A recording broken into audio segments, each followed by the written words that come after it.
Hey YouTube, it's Nathan.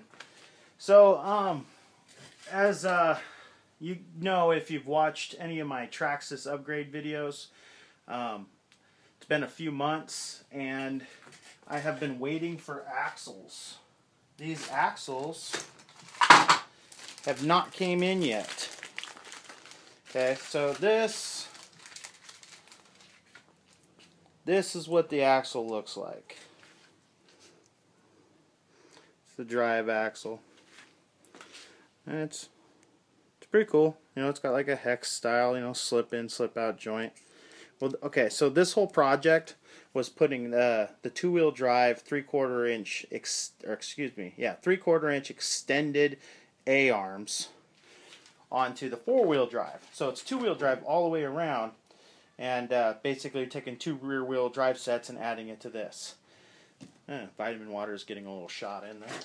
So, anyways, that is not working.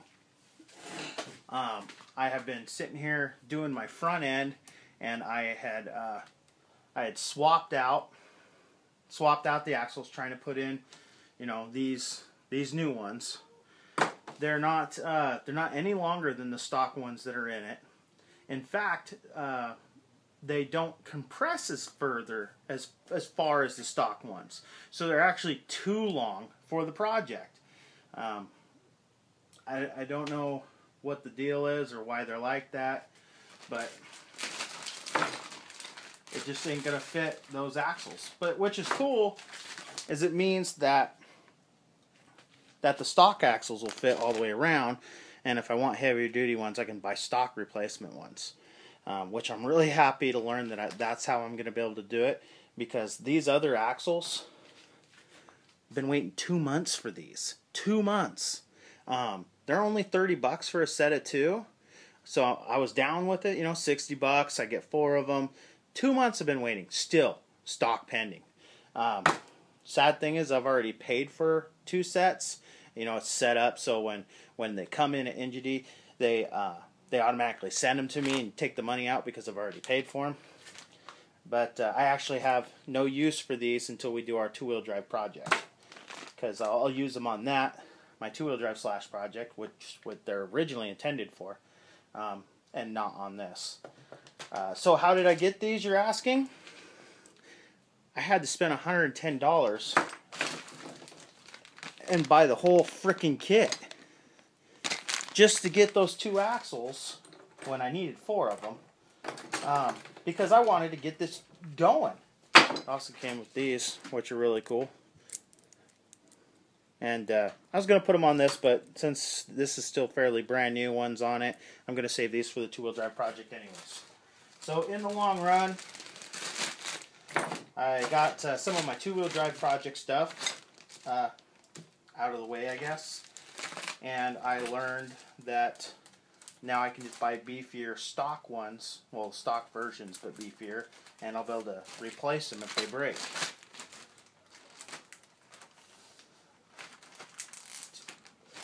So, with all that out of the way, now we're down to the fun. Guess I should probably get another one of these back out so I can show you guys what I had to do. I had to do some modifications. On the front of this,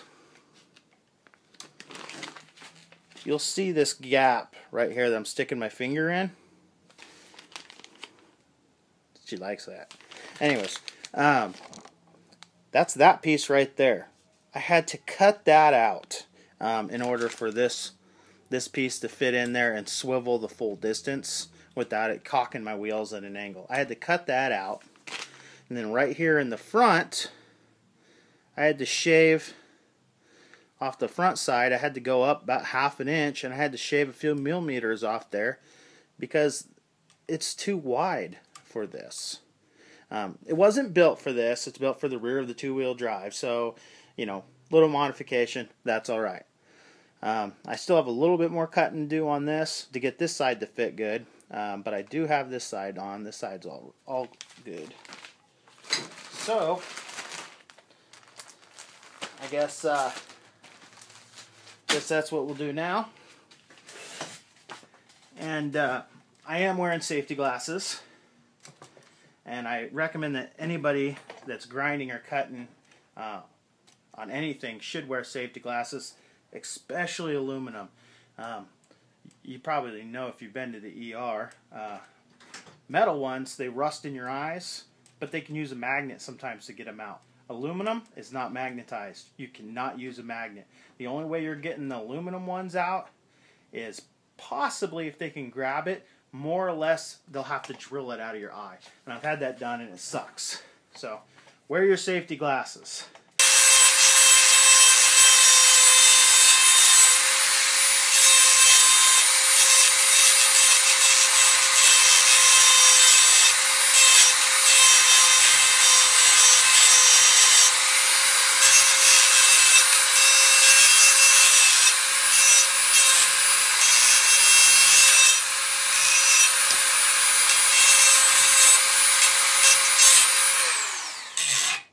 Okay, so I'm just using a simple little Dremel tool with a stone bit. Pretty simple. You can pick one of those things up for 70 to 100 bucks just about anywhere. And there we go. Fits good, it rotates. It's a happy camper. I'm going to go ahead and put, I don't know if you can see that, but it's a little C-clip and then the pin. Put the C-clip on the pin.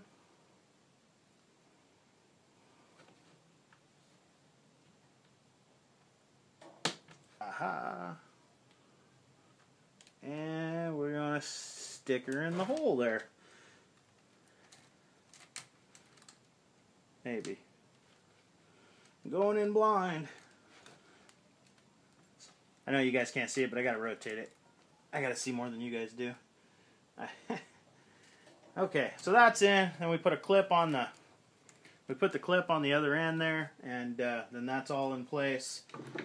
I suppose you probably could use the stock screws instead, and it would still hold in there, because, you know, it would grab inside the plastic in there. In fact, you know, now I think about it, I wonder if that would be better.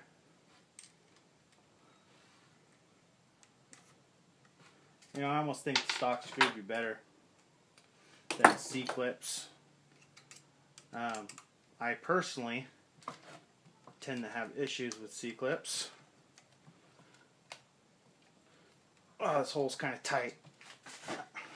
I don't know if I can get it all the way in.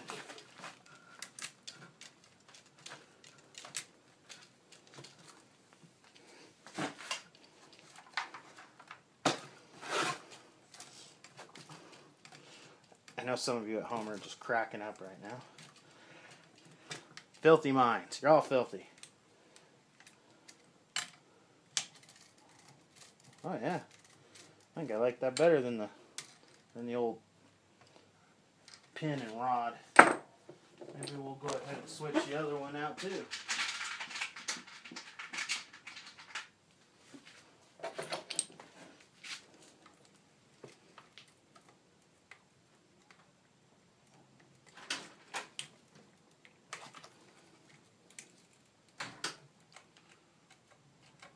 Probably gonna stick myself here.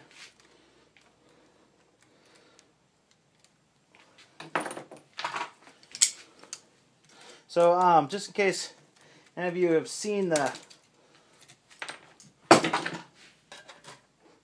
water radiator setup, I'm going to try to get to that right after this and shoot a video on that. This thing, as some of you might know, is brand new. I bought it about a week into having it. I started doing all these upgrades that I wasn't planning on doing. So I'm really wanting to play with it again. Yeah, it's the most bad boy Traxxas slash that they put out stock, ready to run. And it comes with the 2S LiPo, and it's a lot of fun. And it actually handled really well without doing any upgrades. But I just gotta mess with everything. It's in my nature. I can't help it.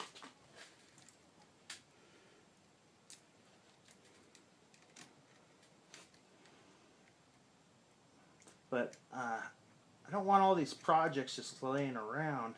I want to be able to get to them. And before I start working on the one for Axial Fest, I wanted to try to get something done. My poor trailer. Got to get back working on that one too.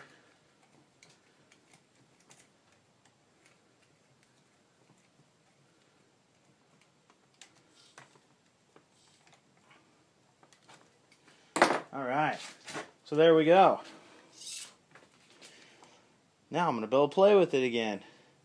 I mean, granted, I still have to put a couple things in here. Oh, and then I got these from Killer RC, limiting straps. I don't know how you guys feel, but in the real world of racing, very important. And I feel if you're going to spend money on these two things as well, you might as well go the extra mile and do it right. Because, I mean, why not? It'll save your shocks. It'll help them from overextending. Big thing is, the reason why I went with them also is because these aluminum pieces at the bottom of these King shocks, if you have it a little too loose, which is right borderline where I like to keep them, you don't want them to fall out. So these limiting straps will help keep them from falling out as soon as you find a nice sweet spot to put. I'm going to have to double check. They actually have instructions for this. They're made for this, so I got to find out where those go. And I'm going to install those, and then I'll get right back to you guys. Alright, so there it is. Finally got it all installed, all in. Try to get the angle right so maybe you guys can see the limiting straps here. We got the limiting straps on, got everything in, all the tires back on, got the cage back on. So now we're ready to go rock and roll, have some fun.